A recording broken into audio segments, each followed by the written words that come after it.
Radhe Radhe everyone. आज की video में मैं आपको श्री सत्यनारायण की संपूर्ण व्रत कथा सुनाऊंगी। तो देखिए, ये श्री सत्यनारायण व्रत कथा की पुस्तक है। सबसे पहले हम पुस्तक का पूजन करेंगे, उसके बाद हम श्री सत्यनारायण की व्रत कथा आरंभ करेंगे। जब भी हम कोई भी कथा सुनते हैं या कोई भी कहानी सुनते हैं तो खाली हाथ किसी भी व्रत की कथा नहीं सुनी जाती है। कथा सुनने के लिए हम अपने सीधे हाथ में एक फूल ले लेंगे, थोड़े से अक्षत हम हाथ में लेंगे और उसके बाद हम लोग कथा सुनेंगे। तो चलिए मैं आपको कथा सुनाती हूँ। तो मैंने अपने हाथ में अक्षत और फूल ले लिया है। अब मैं आपको श्री सत्यनारायण की व्रत कथा सुनाऊंगी। श्री सत्यनारायण की व्रत कथा हम प्रथम अध्याय से सुनेंगे। 5 अध्याय है, सभी अध्याय हम इसमें पढ़ेंगे। तो चलिए कथा शुरू करते हैं। श्रीमन नारायण नारायण नारायण, भजमन नारायण नारायण नारायण।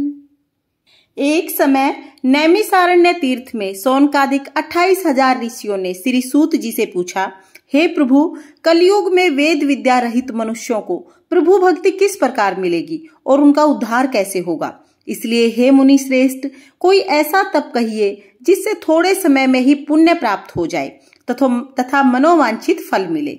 वह कथा सुनने की हमारी बहुत इच्छा है। सर्व शास्त्रों के ज्ञाता सूत जी बोले, हे वैष्णव में पूज्य, आप सबने सभी प्राणियों के हित की बात पूछी है। अब मैं उस श्रेष्ठ व्रत को आप लोगों से कहूंगा जिस व्रत को नारद जी ने लक्ष्मी नारायण से पूछा था और श्री लक्ष्मीपति ने मुनि श्रेष्ठ नारद को कहा था। सो ध्यान से सुनिए। एक समय योगीराज नारद जी दूसरों के हित की इच्छा से अनेकों लोकों में घूमते हुए मृत्यु लोक में आ पहुंचे। वहां पर बहुत योनियों में जन्मे हुए प्राय सभी मनुष्यों को अपने कर्मों के द्वारा अनेक दुखों से दुखी देखकर किसी यत्न करने की इच्छा रखते हुए उनके दुखों का नाश हो सके ऐसे मन में सोचकर विष्णु लोक में गए। वहां श्वेत वर्ण और 4 भुजाओं वाले देवों के ईश्वर नारायण का, जिनके हाथों में शंख चक्र गदा और पद थे तथा वनमाला पहने हुए थे, उन्हें देखकर स्तुति करने लगे। हे भगवान, आप अत्यंत शक्ति से संपन्न हैं। मन तथा वाणी से भी आपको कोई नहीं पा सकता। आपका आदि मध्य और अंत नहीं है। निर्गुण स्वरूप सृष्टि के आदि भूति व भक्तों के दुखों को नष्ट करने वाले हैं। आपको मेरा नमस्कार है। नारद जी के इस प्रकार की स्तुति सुनकर विष्णु जी बोले, हे मुनि श्रेष्ठ, आपके मन में क्या है? आप यहाँ किस काम के लिए आए हैं? निसंकोच होकर कहें। तब नारद मुनि बोले, मृत्यु लोक में सब मनुष्यों को अनेक योनियों में पैदा हुए हैं, अपने अपने कर्मों के अनुसार अनेक प्रकार के दुखों से दुखी हैं। हे नाथ, मुझ पर दया रखते हो तो बताएं कि उन मनुष्यों के सब दुख थोड़े से ही प्रयत्न से कैसे दूर हो सकते हैं। श्री भगवान जी बोले, हे नारद, मनुष्यों की भलाई के लिए तूने यह बहुत अच्छी बात पूछी है। जिस काम के करने से मनुष्य मोह से छूट जाता है वह मैं आपको कहता हूँ, सुनो। बहुत पुण्य फल देने वाला स्वर्ग तथा मृत्यु लोक दोनों में दुर्लभ एक ही व्रत है। आज मैं प्रेमवश होकर तुम्हें वह कहता हूँ। सत्यनारायण जी का व्रत अच्छी तरह से विधान पूर्वक करके मनुष्य तुरंत ही यहाँ सुख भोग कर मरने के बाद मोक्ष को प्राप्त करता है। श्री भगवान के वचन सुनकर नारद मुनि बोले कि व्रत का फल क्या है, क्या विधान है और किसने इस व्रत को किया और किस दिन यह व्रत किया जाता है, विस्तार से कहो। भगवान बोले, दुख शोक आदि को दूर करने वाला, धन धान्य को बढ़ाने वाला, सौभाग्य तथा संतान देने वाला, सब स्थानों पर विजय करने वाला, भक्ति तथा श्रद्धा के साथ किसी भी दिन मनुष्य सत्यनारायण भगवान की शाम के समय ब्राह्मणों और बंधुओं के साथ धर्मपरायण होकर पूजा करे। भक्ति भाव से सवाया दे नैवेद्य, केले का फल, घी, दूध और गेहूं का चूर्ण लेवे। गेहूं के अभाव में साठी का चूर्ण, शक्कर तथा गुड़ ले। सब चीजें जमा करे, सवाय पर समर्पण करे तथा बंधुओं सहित भोजन करावे। भक्ति के साथ स्वयं भी भोजन करे। नृत्य गीत आदि का आचरण कर सत्यनारायण भगवान को समर्पण कर समस्त समय व्यतीत करे। इस तरह का व्रत करने से मनुष्य की इच्छाएं पूर्ण होती हैं। विशेष कलयुग में भूमि पर यही मोक्ष का सरल उपाय है। इति श्री सत्यनारायण व्रत कथा प्रथम अध्याय समाप्तम। जय श्री नारायण नारायण नारायण, भजमन नारायण नारायण नारायण। सूत जी बोले, हे ऋषियों, जिसने पहले इस व्रत को किया मैं उसका इतिहास कहता हूँ, ध्यान से सुनना। सुंदर काशीपुरी नगरी में एक अति निर्धन ब्राह्मण रहता था। वह भूख और प्यास से बेचैन हुआ नित्य ही पृथ्वी पर घूमता था। ब्राह्मणों को प्रेम करने वाले भगवान ने ब्राह्मण को दुखी देखकर बूढ़े ब्राह्मण का रूप धारण करके उसके पास जाकर आदर से पूछा, हे विप्र, नित्य दुखी हुआ पृथ्वी पर क्यों घूमता है? हे श्रेष्ठ ब्राह्मण, यह सब मुझसे कहो, मैं सुनना चाहता हूँ। वह बोला, मैं निर्धन ब्राह्मण हूँ, भिक्षा के लिए पृथ्वी पर फिरता हूँ। हे भगवान, यदि आप इसका कोई उपाय जानते हो तो कृपा करके कहो। वृद्ध ब्राह्मण बोला कि सत्यनारायण भगवान मनवांछित फल देने वाले हैं, इसलिए हे ब्राह्मण, तू उनका पूजन कर, जिसके करने से मनुष्य के सभी दुख दूर हो जाते हैं। ब्राह्मण को व्रत का विधान बताकर बूढ़े ब्राह्मण का रूप लिए सत्यनारायण भगवान अंतर्ध्यान हो गए। जिस व्रत को वृद्ध ब्राह्मण ने बताया था, मैं उसको जरूर करूंगा। यह निश्चय करने पर उसे रात में नींद भी नहीं आई। वह सवेरे ही उठा, सत्यनारायण भगवान के व्रत का निश्चय कर भिक्षा के लिए चल दिया। उस दिन उसको भिक्षा में बहुत सारा धन मिला, जिससे बंधु बांधवों के साथ उसने सत्यनारायण भगवान का व्रत किया। इसके करने से वह ब्राह्मण सभी दुखों से छूटकर अनेकों प्रकार की संपत्तियों से युक्त हुआ। उस समय से वह ब्राह्मण हर मास सत्यनारायण भगवान का व्रत करने लगा। इस तरह से सत्यनारायण भगवान के इस व्रत को जो करेगा वह सभी पापों से छूटकर मोक्ष को प्राप्त होगा। आगे जो पृथ्वी पर सत्यनारायण भगवान का व्रत करेगा वह मनुष्य सब दुखों से छूट जाएगा। इस तरह नारद जी ने नारायण का कहा हुआ यह व्रत तुमसे कहा।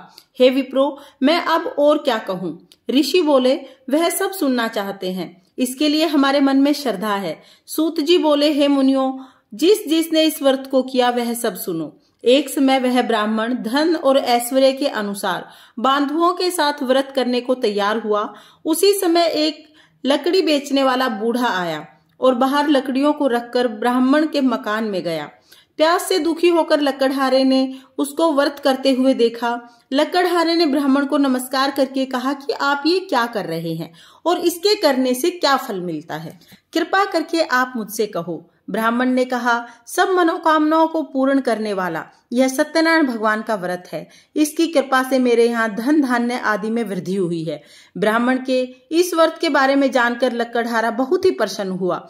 चरणामृत लेकर प्रसाद लेकर उसके बाद अपने घर गया। लकड़हारे ने मन में इस प्रकार का संकल्प किया कि आज गांव से लकड़ी बेचकर जो भी धन प्राप्त होगा उससे वह सत्यनारायण भगवान का व्रत करेगा। लकड़हारे ने मन में इस प्रकार का संकल्प किया कि आज ग्राम में लकड़ी बेचकर जो भी धन मुझे प्राप्त होगा उससे मैं सत्यनारायण भगवान का व्रत करूंगा। यह मन में विचार कर बूढ़ा ब्राह्मण लकड़ियों को सिर पर रखकर जिस नगर में धनवान लोग रहते थे उस सुंदर नगर में गया। उस रोज वहां पर उसे लकड़ियों के बहुत अच्छे दाम मिले। पहले से 4 गुना दाम में लकड़ी बिकी। दाम लेकर वह अति प्रसन्न होकर केले का फल लिया, शक्कर ली, दूध ली, दही लिया और गेहूं का चूरन लिया इत्यादि सभी सामान लेकर सत्यनारायण भगवान के व्रत की कुल सामग्री को अपने घर लाया। फिर उसने अपने भाइयों को बुलाकर विधि के साथ भगवान जी का पूजन और व्रत किया।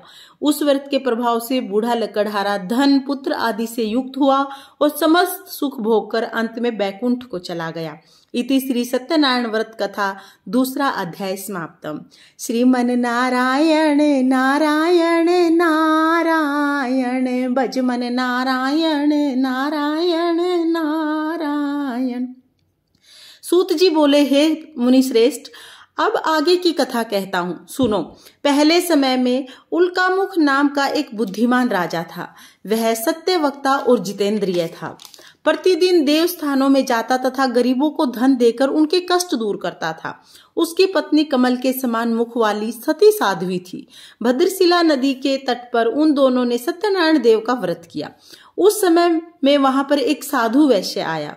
उसके पास व्यापार के लिए बहुत सारा धन था। नाव को किनारे पर ठहराकर राजा के पास गया और राजा को व्रत करते देखकर वह विनय करने लगा और पूछने लगा कि हे राजन, भक्ति युक्त चित्त से यह आप क्या कर रहे हैं?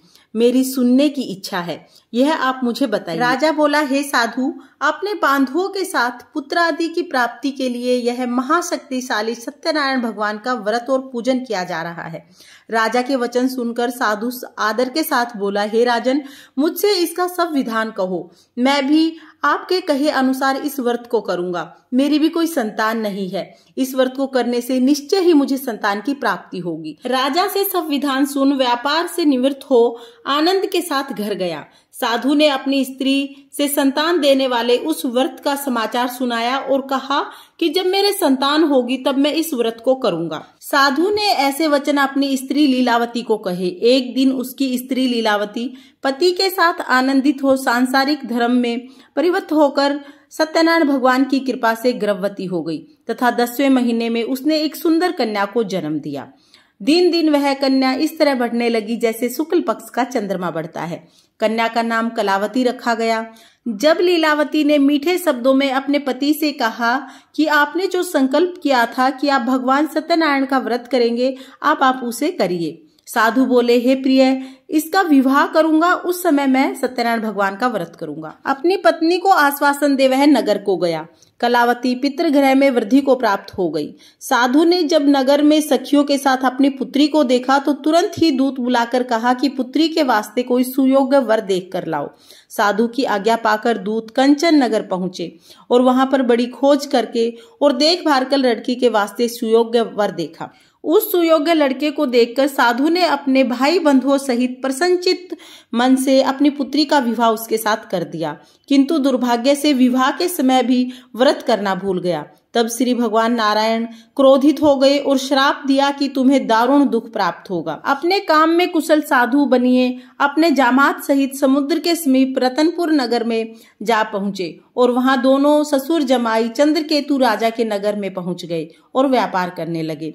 एक रोज भगवान सत्यनारायण की माया से प्रेरित होकर चोर राजा का धन चुराकर शीघ्र जा रहा था, किंतु पीछे से राजा के दूतों को आता देखकर चोर ने घबराकर भागते भागते धन को वहां चुपचाप रख दिया जहां पर दोनों ससुर जमाई ठहरे हुए थे। तब दूतों ने उस साधु वैश्य के पास राजा के धन को देखा। देखकर दोनों को बांध ले गए और प्रसन्नता से दौड़ते हुए राजा के समीप जाकर बोले, यह 2 चोर हम पकड़कर लाए हैं, देखकर आज्ञा दें। राजा ने आज्ञा से उनको कठिन कारावास में डाल दिया और उनका सारा धन छीन लिया। उसी श्राप द्वारा उसकी पत्नी भी घर में बहुत दुखी रहने लगी। घर में जो धन रखा हुआ था उसे चोर चुरा कर ले गए। शारीरिक व मानसिक पीड़ा तथा भूख प्यास से अति दुखित हो अन्न की चिंता में कलावती एक ब्राह्मण के घर गई। वहां उसने सत्यनारायण का व्रत होते हुए देखा। वहां उसने कथा सुनी और प्रसाद ग्रहण कर घर आई। घर आने में देर हो गई तो माता ने कलावती से कहा कि हे पुत्री, दिन में कहाँ रही, तेरे मन में क्या है? कलावती बोली, हे माता, मैंने एक ब्राह्मण के घर सत्यनारायण भगवान का व्रत देखा है। कन्या के वचन सुनकर लीलावती भगवान के पूजन की तैयारी करने लगी। लीलावती ने परिवार और बंधुओं सहित भगवान का पूजन किया और यह वर मांगा कि मेरे पति और दामाद शीघ्र ही घर आ जावें। प्रार्थना की कि हम सबका अपराध क्षमा करो।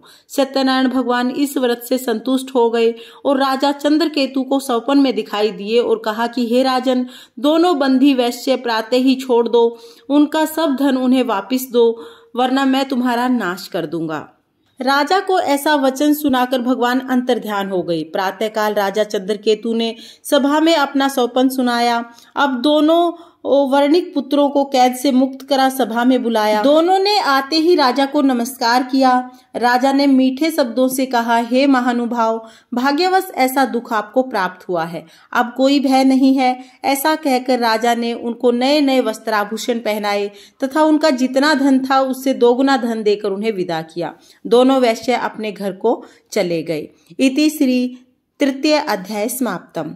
श्रीमन नारायण नारायण नारायण, भजमन नारायण नारायण नारायण। सूत जी बोले, वैश्य ने मंगलाचार करके यात्रा आरंभ की और अपने नगर की ओर चला। उसके थोड़ी दूर पहुंचने पर ही दंडी वेशधारी सत्यनारायण भगवान ने उनसे पूछा, हे साधु, तेरी नाव में क्या है? अभिमानी वर्णिक हंसता हुआ बोला कि हे दंडी, आप क्यों पूछते हो? क्या धन लेने की इच्छा है? मेरी नाव में तो बेल पत्र भरे हुए हैं। वैश्य का कठोर वचन सुनकर भगवान ने कहा कि तुम्हारे वचन सत्य हो जाए। ऐसा कहकर दंडी वहां से चले गए और कुछ दूर जाकर समुद्र के किनारे बैठ गए। दंडी के जाने पर वैश्य नित्य क्रिया करने के बाद जब नाव में पहुंचा तो उसने देखा कि नाव बहुत ऊपर उठ गई है। नाव में बेलपत्र भरे पड़े हैं। अब उसका सारा धन बेलपत्र में बदल गया है। यह देखकर वह मूर्छित होकर जमीन पर जा गिरा। फिर मूर्छा खुलने पर शोक करने लगा। तब उसका दामाद बोला कि आप शोक ना करो, यह दंडी का श्राप है, अतः उसकी शरण में चलना चाहिए, तभी हमारी मनोकामना पूर्ण होगी। दामाद के वचन सुन वह दंडी के पास पहुंचा। अत्यंत भक्ति भाव से नमस्कार करके बोला, मैंने जो आपसे असत्य वचन कहे थे उनको क्षमा करो। ऐसा कहकर महान शोकाकुल हो रोने लगा।